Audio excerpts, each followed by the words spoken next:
Ya hablamos de lo que es repentino, lo que no vimos venir. Esta cuestión de jubilación es importante y otra vez Dios permita que a todos como pastores nos lleguemos a terminar la carrera de una manera digna de ser reconocida. Y acuérdense que esta cuestión de la jubilación, hay una perspectiva del pastorado que somos llamados a terminar la carrera bien y terminarla dignamente, pero por otro lado es que la iglesia se prepare para que esa conclusión o ese término de carrera sea reconocido con esa misma dignidad.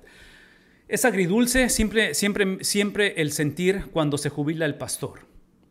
Siempre esta situación, otra vez, tensión irresoluble, es inevitable cuando pensamos en el retiro o en la jubilación de un pastor. La pregunta es, aquí está la pregunta, y esta pregunta, por favor escúchenme, lo que ven en la pantalla no puede hacerse esta pregunta cuando el pastor anuncia su jubilación, aun cuando está a un año de jubilarse. Esta pregunta tiene que hacerse cuando el pastor llega a la iglesia. Lo dije al principio y lo vuelvo a enfatizar. Para que la jubilación sea digna de celebración, sea fructífera y la jubilación expanda el reino de Dios, no nada más la memoria del pastor, el ministerio que hizo él. Esta pregunta, otra vez, escúchenme por favor, no plan de sucesión, es un plan de sucesión, simplemente no es bíblico y no es saludable. Esta palabra que está aquí yo la pongo en la misma categoría de liderazgo.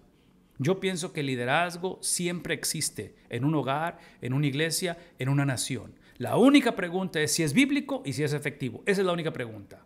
Alguien va a ser empoderado. Al no empoderar a nadie, alguien se va a empoderar. ¿Me explico? Entonces, lo que queremos es que esta palabra se convierta en normativa y exista un plan bíblico. La primera de ellas es comunicar ese plan. ¿Cuál es ese plan que tenemos para la sucesión? Porque la jubilación, asumiendo que te vas a quedar como pastor en esta iglesia, aun cuando acabas de llegar y tienes 42 años y no te vas a jubilar hasta que tengas 65, 70 años, lo que sea. Ay, aquí me hace pensar en algo. Déjenme hacer esto rápidamente. Si no hay plan de sucesión y están tomando nota, necesito que escriban esto.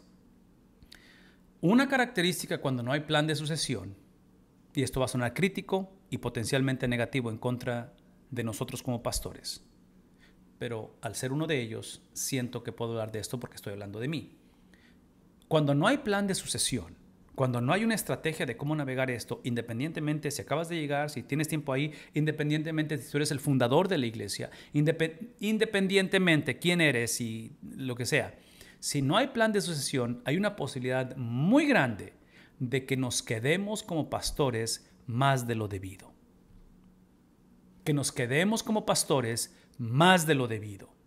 Y yo voy a argumentar que ya sea salir repentinamente por cualquiera de estas tres cosas, que es difícil navegar eso, cuando el pastor sale de la iglesia repentinamente, nadie lo vio venir y ¡pum!, sucedió. No había manera de predecir lo que sucedió y otra vez nos agarra a todos por sorpresa. Yo digo que es de la misma manera caótico, potencialmente tóxico y va a detener el reino de Dios si el pastor se queda más de lo debido. Entonces, aquí es donde el tema de jubilación, que potencialmente puede sonar ofensivo al pastor, y se los mencioné hace un momento, hay pastores que se ofenden cuando este tema se toca de jubilación porque sienten que le están diciendo, pastor, ya no rindes como antes, ya no sirves como antes. Y la clásica es esto, y aquí es donde entran las preguntas que hizo la hermana, la distinción de preguntas en cuestión de, y no sé si por ahí van las preguntas, hermana, pero voy a hacer este comentario, o tratar de conectarlo con lo que mencionaste entre objetivo y subjetivo. Aquí es donde entra la subjetividad del ministerio pastoral, porque la clásica es esta, ya sea para salida o para quedarme. O me salgo de la iglesia y voy a otra iglesia, potencialmente muy temprano, o me quedo más de lo debido, y esa es la clásica. El Señor no me ha llamado todavía a otra iglesia. O el Señor me está llamando a otra iglesia.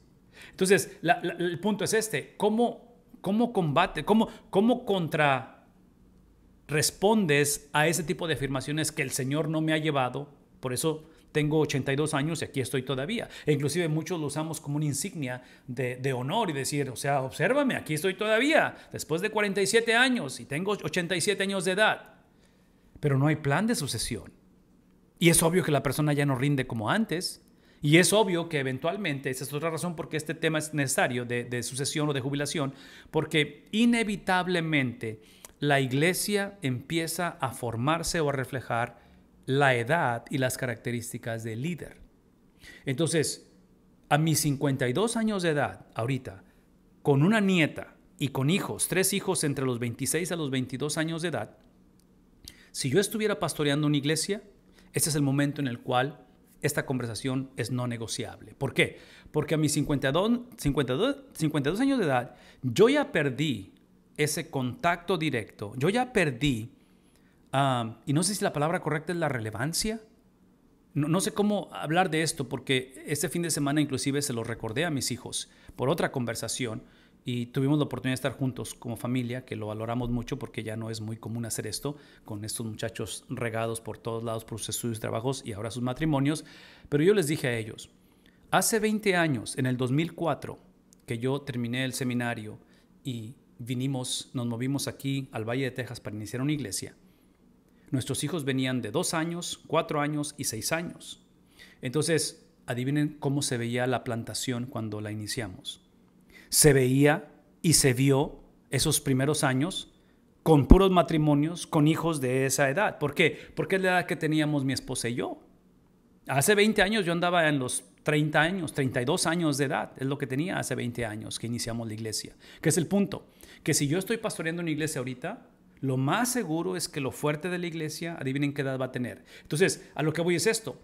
Es que como una persona de 52 años de edad, que mis hijos ya son adultos, jóvenes adultos o adultos jóvenes, hablar de ministerio de niños, para mí, ya está un poquito retirado de mí eso, porque no estoy en esa etapa de mi vida, aun cuando ya tengo una nieta, pero no es mi hija. Ya estoy en otra etapa de eso. Entonces, por eso es que esta conversación de sucesión tiene que ser continua, donde ahorita, si yo estoy pastoreando una iglesia, yo necesito que uno de los pastores o varios de los pastores sean la edad de mis hijos. ¿Para qué? Para que ellos puedan atraer esa generación y la iglesia está recreándose a sí misma. Y no solamente recreándose, pero si somos honestos, y esto está comprobado estadísticamente hablando, cuando hablamos de esos blogs generacionales, ¿verdad? Que hemos hablado anteriormente, en el caso mío, que soy generación X, ¿sí? Hablar de los famosos millennials, generación Z, generación, y ahí te vas, alfa y lo que sigue.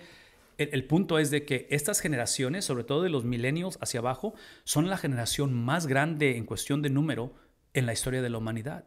Y lo irónico de esto es que, y yo sé que Texas no es la excepción con respecto a Latinoamérica y el resto del mundo, pero lo que está pronosticado en el crecimiento demográfico en nuestro estado son cantidades extremas, explosivas en crecimiento. Véame tantito. Lo trágico es que hace 10 años, estadísticamente hablando, la iglesia promedio en Estados Unidos, hace 10 años, es lo que dicen los expertos, la iglesia promedio en Estados Unidos se reunían aproximadamente 110 a 120 personas un domingo en la mañana. La iglesia promedio. Hoy en día, 10 años después, la iglesia promedio tiene 48 a 50 personas. Entonces, aquí está el problema. Hay un crecimiento demográfico explosivo y hay un declive en la vida de la iglesia. Yo voy a argumentar, esta es mi perspectiva, que crecimiento o declive de la iglesia nunca es accidental, es intencional. Entonces, ya sea que estemos creciendo o estemos decayendo, es intencional. Y aquí es donde regreso a lo que dije en principio. No tener un proceso de sucesión o una planeación de jubilación es planear el declive de la iglesia. Es todo lo que estoy tratando de decir. Porque ninguno, éxito o fracaso, no son eventos, son procesos. Hay intencionalidad en ello. Entonces, aquí es donde hablamos de esa recreación de nuestra persona. Reintroducir la iglesia a la comunidad a través del liderazgo nuevo.